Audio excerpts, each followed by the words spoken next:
Lami kaayo makabusog nga merienda binaki. Ug diri sugda na to atong pag-slice ana ing kilid sa mais. Tapos imo na siyang balion pagkahuman pangtanggalon nimo ng mga pakpak nga hugaw. Ug kanang mga tawo di sa kilid sila may nag-craving gyud og sa dihang sila po'y nagpalit anang mais. Tapos panitan lang nimo ang mais mao na siya dahil magawas na iyang himon og pangputos instead nga dahon pero kana yang pakpak. So gamit kay ang pakpak. Panit sa sa mais. Gamit kay singa naon lang na siya. Balikon lang. Kahinumdum ko diya sa una sa bata pa mi, gagmay pa mi. Kung mag-anago na gayng mais na mo, maingon na din ni si Papa.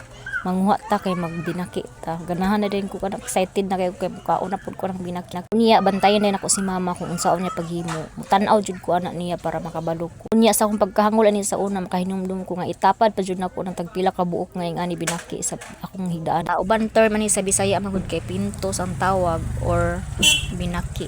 So tanggalo na to na iya mga buhok-buhok no kay mao na para dili hugaw ato ang trabaho. Ug kani ako makatapad diri nga mga babae mao ni sila ang nagpaluto gyud. So kay ganahan pud sila makaon og binaki. Dili ni binaki nga katong mag-ambak-ambak sa sapaha. Binaki ni siya katong gihimo gikan sa mais. So kay na-imagine man mi atong binaki nga baligya sa Bukidnon terminal. 50 ang balot, upat ra ka buksulod, 30 pang gagmaya. O kabalo kong kung ako'y maghimo, dili tipiron sa sagol. Tapos makaingon sad ka nga limpyo kay ikaw mismo naghimo, diba? Ug sa dihang na ako'y sobrang Nestle Cream 48 years na diha sa ako ang kuan na stock. Kay ato pabitaw ng Pasko na inang hatag sa ako og pinaskuhan nga kuan pang macaroni daw tapos na Nestle Cream og condense.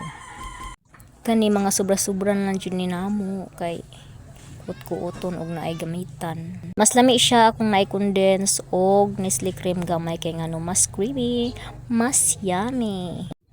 Ug mao na giingon nga ligtas ang may alam kay kung kabalo ka magluto luto. So bisan unsa imong lutoon, bisan asa ka ibutang pwede. Ug diri nagbutang ako patka scoop nga sugar dayon asin gamay para mabalance ang iyang kanang timpla. Ang kulang ani is yes og baking kay ngano wala ko kapalit. Makabusog sa ni siya kay ngano mais man. Sige lang kay maghimo ko ani para pangbaligyan ako. Mag-post lang ko ani para makabalo ang all. Dayon swak din ka isa ka sachet. Pag human halo-halo earn lang. Halo-halo lang ang mga sangkap-sangkap. Halo-halo earn lang para mag-combine ang mga ingredients. Haron mabalance ang iyang mga timpla. Haron di ka makaingon ni kaon nga nay parat nay tamis. Ang ako mga ingredients walay sukat-sukat, gitansya-tansya lang, gimekos ni insan. Ug diri nagbutang na kog vanilla para mahumot sad siya. Kunang vanilla is optional lang na siya, kung walay vanilla pwede ra wala. Pero ako gibutang lang nako para additional sa iyang humot aside sa mais. Pero kay human naman nag-add lang ko og isa ka kutsara nga sugar. Og diri na ta magputos na ta.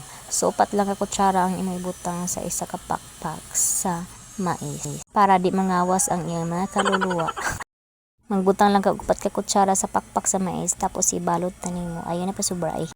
Sa uban ani maghimo ilang version is daghang harina. Pero kung dili sweet corn imong gigamit nga mais, pwede ra dili na ka mag-add-on sa harina kay katong dili sweet corn nga mais is lahi to siya texture. Pwede to siya nga dili na ka mag-add-on og harina. Og pila ra istorya gi-steam na nato. Dayon mo na ni kalami na lang gid oy. So nakulangan pa man gani imi kay nakapanghatag pa ko sa silingan sa 12 ka buok nga akong nahimo nakapanghatag pa ko sa silingan. Kay para pod makatilaw sila og kung sila mi ani kung sila mi sa mais nga gibutang gikudkod gibutang sa pakpak